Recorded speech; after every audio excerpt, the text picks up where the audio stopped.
15. Look at my trucker hat! I don't know what exactly possessed Toei when they designed these three androids, but they certainly look unique. Yeah, that's definitely one of the best things this movie has going for it. 3, somehow completely unmentioned in the series, androids wake up to destroy Son Goku, as per the orders of Dr. Giro's underground supercomputer. Unfortunately, beyond their quirky designs, their personalities are unforgivably weak, if non-existent. The dub even had to go so far as to add in dialogue where there was obviously none to begin with, just to try and give them more character, to varying degrees of success, and even made Android 13 a ridiculous southern stereotype. Though the film does benefit from having some unique environments in which a couple of admittedly well-done fight scenes take place. It's the first time we see any real combat in the middle of a city, and one of the only times we see fighting in the Arctic. It's full of moments plenty of Dragon Ball fans remember, but it's also somehow kind of forgettable at the same time, if that makes sense. It's certainly very middle of the road. Definitely give it a watch if you're a Dragon Ball fan. If not, just to see Goku get punched in the dick. 17. When Broly. Yeah, here it is. After Bio Broly, this is the one everyone was waiting for. When Broly. The epitome of Dragon Ball movie villains. When Broly. Tuck, I swear to God I will beat you to death with a sack of broccoli! I'm more afraid of what people are going to do to us with Broly so far down on this list. Alright, most people watching this list know the story. Broly was a baby with a power level of 10,000. King Vegeta knew that this could be trouble for him, so he kinda maybe tries to kill his dad Paragus and then stabs Broly to death, only not because he's the legendary Super Saiyan, guys! What follows is the longest Dragon Ball movie until Battle of Gods at 1 hour and 10 minutes, all about Broly's dad Paragus trying to wipe out Vegeta in revenge for what his old pappy did to him. What we get is the plot dragging its feet until finally Broly opens up a can of grade A+ premium organic, no GMO, free trade, gluten-free whoop-ass, destroying every one of the Z-Warriors in a curb stop to end all motherfucking curb stops. Listen, Broly isn't an exceptionally interesting character. Hell, the fact is, he's as shallow as they come on this list. With his Gary Stu 10,000 power level as a baby, inexplicably legendary Super Saiyan status, and a motivation so silly in contrast to his demeanor and tone of the film that it gives us J.K. Simmons levels of a whiplash. The only thing that put it this high on the list is its animation, its length, and its place in the franchise. The battles here are brutal, and at the time, this story was plenty original. It's a harmless movie on its own, with plenty of cool factor, and Broly's design, while a bit ridiculous, does certainly have a menace to it. And the legendary Super Saiyan appearing in the form of a major threat to our heroes was a cool concept, especially at a time in the series where Super Saiyans were still relatively fresh. But the fact is, it takes way too long to get to the meat of things. And the villain really does resemble the worst parts of the franchise that are all about power levels, muscles, and over-the-top violence. Which isn't to say you can't enjoy those things, but it really does ignore the more charming, enriching parts of what makes up the heart of Dragon Ball. At least that's how we feel. He's just power and violence for the sake of it, and that really doesn't go very far. Sorry to his fans, but if Broly is the devil, well, the devil's kinda boring. 16. Remember your first time watching Dragon Ball? The comedy of Bulma hitting Goku with her car, leading to a series of events that would span over decades? Those first few moments where the magic begins and there's just so much joy, laughter, and wonder? Well, the Dragon Ball films decided that it would be a fun idea to reimagine how it all started in movie format, with Curse of the Blood Rubies, a retelling of the original saga, sans Pilaf, that also manages to mix in elements of the Red Ribbon arc. But it also utilizes the familiarity of the original to tell the story of a cursed king who is desperately trying to save himself from his own demonic hunger that threatens to destroy the land he rules over.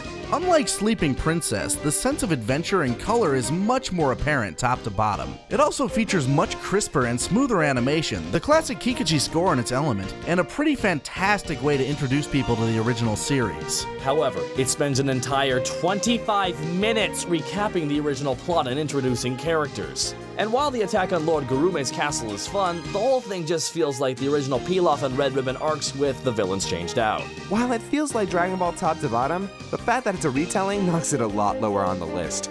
For newbies, it can be pretty great, but if you're already a longtime fan, it's supplementary at best. Unless you want to see Oolong transformed into Bulma playing with her boobs. I mean, his boobs? Isn't Bulma 16? Oolong is 9. God damn it, Japan. 15. Lanny, wake up. No, not until things start happening.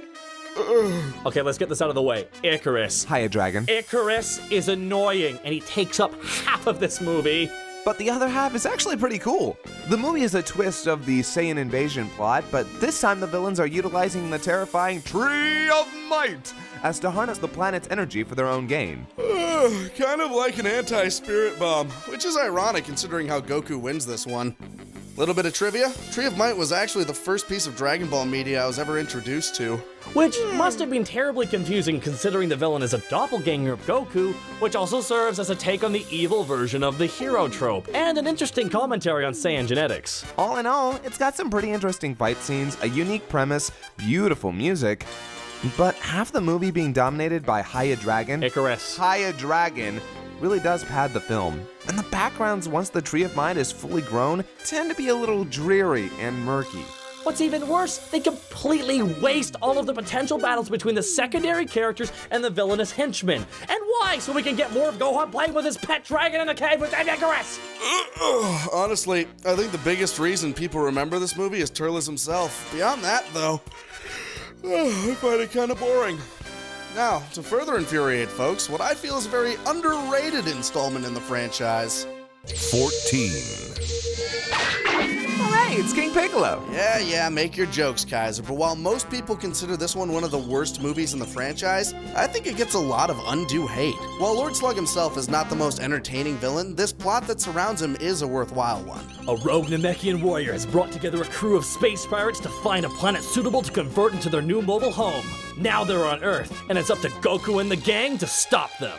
Didn't we just have a movie where a lost member of an alien race brought together a crew of interstellar ne'er-do-wells to attack Earth and turn it into a wasteland for their own gain? I see what you're doing there, Kaiser, and while you might have a point, this movie at least gives other characters worthwhile fights, some fascinating battle locales, and the return of giant Namekians. Seriously, what's the plural for that? One of the many moves that Piccolo just seems to stop using after Dragon Ball. Although the one thing this movie also does is provide a very interesting, unique weakness for Namekians in the form of whistling. Via Gohan, Hiya Dragon, and some half Saiyan booty shaking. Oh, and there's fake Super Saiyan. Don't really know what that was about or even what to say about it, but it's there.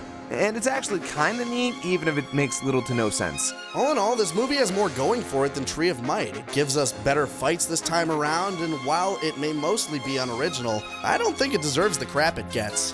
Plus, the completely licensed Funimation track is actually kind of fun. I've been waiting my whole life for just one. What? At the very least, we definitely enjoyed abridging it, plug. Now who's ready for some boy hits car?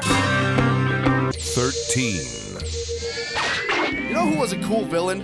Frieza. Let's make him taller. And buffer. And make him look like Super Shredder from Secrets of the Ooze. This is the first movie to feature Cooler, the somehow never canonically mentioned brother of Frieza. He's on Earth, looking for revenge for the death of his brother, and he's brought his own Ginyu Force 2.0 with him. 2.0, but still a downgrade. Because while they're obviously trying to fill the over-the-top eccentric void, Cooler's Armored Squadron just isn't as fun.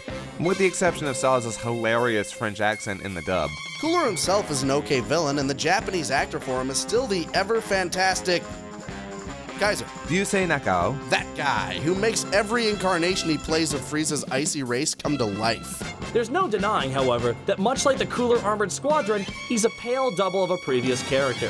However, the movie itself gives us a lot of memorable scenes, including one of the most beautiful Super Saiyan transformations in the series. It's also pretty great to get some Gohan moments and a pretty spectacular win for Goku.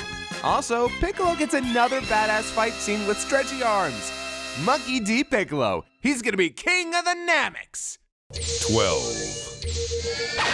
I love this movie. Yeah, we know. In fact, this movie wouldn't be quite as high on the list if you didn't. But I do, so it is. Dragon Ball Mystical Adventure is the third of the original Dragon Ball films, and is actually a semi-retelling of the first World Martial Arts Tournament arc, mixed with Tenshinhan on Tao Pai Pai. In a weird twist, Chaozu is an emperor, Tenshinhan is his bodyguard, and Tao Pai Pai is an assassin hired to find the Dragon Balls to, find the Emperor's missing doll/wife? Wife doll? Doll wife? One of the weaknesses of the original Dragon Ball movies is that they're basically retellings of the story, only changed largely enough to make them fit as a movie with a new central plot.